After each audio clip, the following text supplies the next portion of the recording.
Oh, wow. So here we are with a business owner in Baltimore. Tell us more about your business and what you do and the size of your business.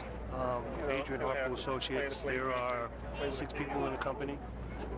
We provide consulting and advisement to other small businesses in the community. Okay. Baltimore was coming up economically now. We've seen a lot of new companies in. We have seen growth. You have Exelon. You have others. You have financial services, healthcare. Now with this Baltimore riot and this misconception that you guys are completely out of, you've had, what can you do now? I mean, to really get the... One thing we've got to do is assure people that this was a blip and that this was an anomaly. That's not the way we live or the way we're going to continue to live. I think that we sent a really bad signal even before the very first of these violent events started. A local company here, T. Rowe Price, closed their offices at 2 o'clock and sent a memo out to the media that they were closing at 2 p.m., which was prior to the time that the violence started. A couple of other businesses followed suit yesterday. They were closed altogether downtown. They have, in the suburbs, they have other offices. And the point I'm making here is that the signal could very well be we can operate outside of the core of the city.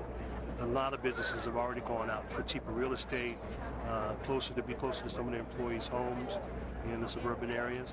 And we really don't want to lose those businesses. Even though most of the people who live in Baltimore City, who support those businesses, work in, I won't call them menial jobs, but support-related kind of jobs, we can't afford to lose those. So we've got to send a signal that says it's okay to be here. Yeah, Baltimore is one of the best workforces in the country. You have Johns Hopkins, you have healthcare, you have the financial services, you have hedge funds, you have affordable housing. It's a fun place to live.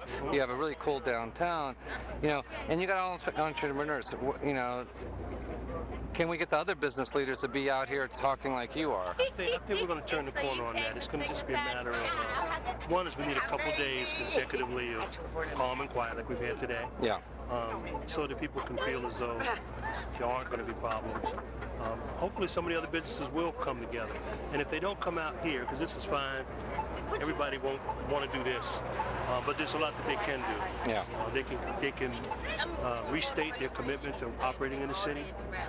They can call the mayor, they can call the newspapers or radio stations and let people know that they're open for business. We've got to resolve our situation here around this curfew. I'm really concerned about that because for those who own eating and entertainment and in various establishments like bars and restaurants, to close down at 9 o'clock, 9:30, so people can be home at 10. They're taking a real hit. Larry Hogan, the governor, basically owns Baltimore in this whole situation. He's a businessman. There's a lot of entrepreneurs. You got a lot of talent. People want to grow a business. Can we get that money and get those opportunities to those Baltimoreans who really want to start a business? At least give them a chance to at least try to set up the business. That's what we can do. I'm active with the Greater Baltimore Urban League, which is a nonprofit organization. They're a national organization. It's devoted to economic equality, and we've been working on just that. We've been trying to talk to the governor and others about the need to bring more job training, more job opportunities here to the city.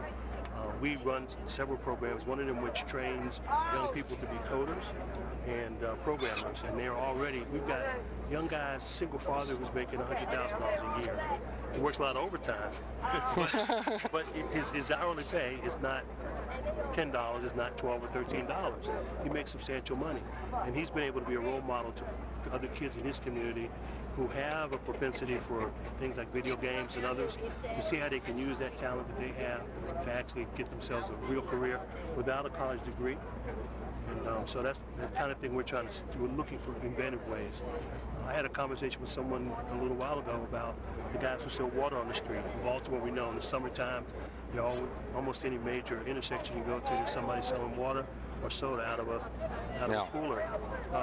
The notion of getting those guys organized and branding them, helping them to buy their products at a larger wholesale volume, reducing the cost of what they pay for it now, and making them a little bit more customer friendly, would go a long way. It would increase their profit, and if they're making money, they're supporting their families, they're paying rent. Maybe we can get Danone, Nestle, or Perrier. There you go. Thank you, sir. All right, thank you.